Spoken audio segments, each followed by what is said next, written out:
it as their faith, but in Norway it has led to murder and prison sentences.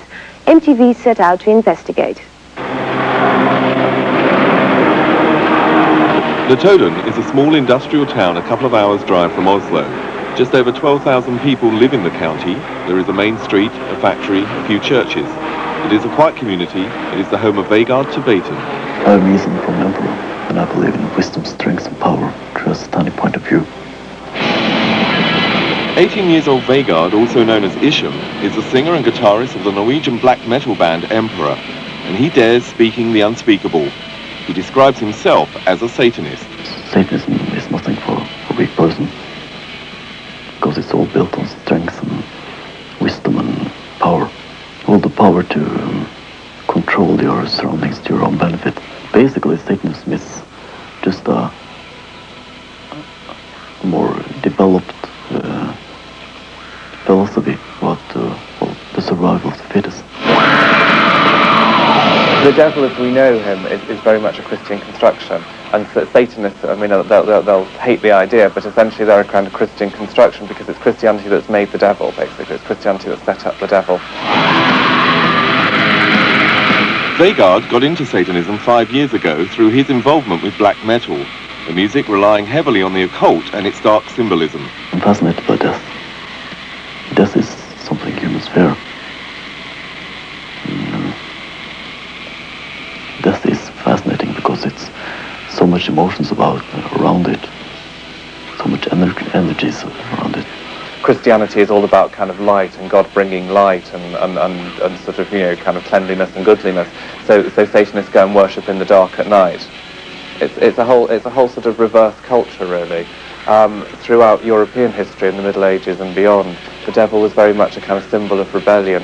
I think it's almost inevitable now when people want to rebel against the kind of codes of society in whatever form, the devil becomes an attractive figure, or some of those satanic ideas become attractive ideas.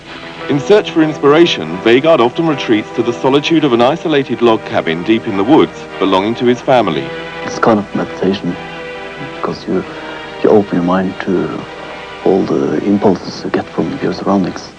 The sound from the waterfalls and the winds, the rains, the symbolic world around Satanism.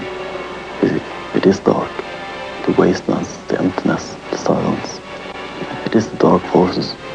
And also in this kind of old Norwegian woods, you could also kind of feel the pagan past. We don't want Christianity in Norway because it's a pagan country. We want the pagan spirit to live on in these northern wastelands. If you look at what constitutes what is said to constitute satanic worship in different areas around the world, you can pick up various kind of symbols that people use from pagan religions, inverted Christian symbols, folklorish stories, bits of literature, bits of popular legend. They're all mixed in there together, so each individual's satanic beliefs become a bit of a kind of personal pick and mix. This particular brand of Norwegian Satanism took an even more sinister turn back in 1992, when a series of arson attacks left 6 churches burnt to the ground. Varg Vikernes, also known as Count Grishnak, frontman for the black metal band Burzum, was then arrested in connection with the arsons and later released for lack of evidence. In August of the same year, Bard Ihsahn, the drummer for Vegard's band Emperor, killed a gay man in his hometown of Lillehammer.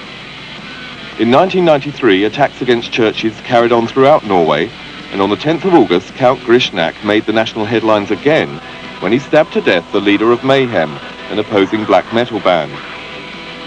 To this day, a total of 13 people have already been prosecuted for arson, and this year alone, 14 Norwegian churches were targets of attacks. Og jeg tror og mener at det ikke det at man kaller seg satanister går nok ikke så veldig dypt i de aller fleste av disse ungdommene. Det nok slik at man kanskje med i en bølge som har blitt skapt for et par år siden. Although Vegard claims not to be linked to any arson and has not been charged or prosecuted for any church burning offences, he clearly finds a symbolic value in these attacks. It's anti-Christian and also kind of anti-human. It's a very strong expression, and there's lots of strong energy around it. Hvis vi tenker menigheten som samles her, så det en kraftig reaksjon der, men han ganske klar over at det som menigheten sto for, altså den kristne tro, den jo ikke knust, den jo ikke knekket, snarere kanskje tvert imot. It's clear that Vegard's close circle of friends have taken their beliefs one step too far. Still, while rejecting direct action and violence, Vegard remains defiant and shares the extreme philosophies of his criminal colleagues. Human life in general is of no value. How can you have respect for something that is so weak? How far could I go? Would I kill for my beliefs? Well, it depends on the situation. Sognepresten her, min kollega, sa vel like etter kirkebrannen at de menneskene som eventuelt har gjort dette her, de ødelegger veldig mye for seg selv og deres egen framtid. Kirken kan bygges opp, og menigheten kan komme styrket ut, men han hadde vel mest tanke på de som da hadde gjort dette, og som hadde ødelagt veldig mye for sin egen framtid.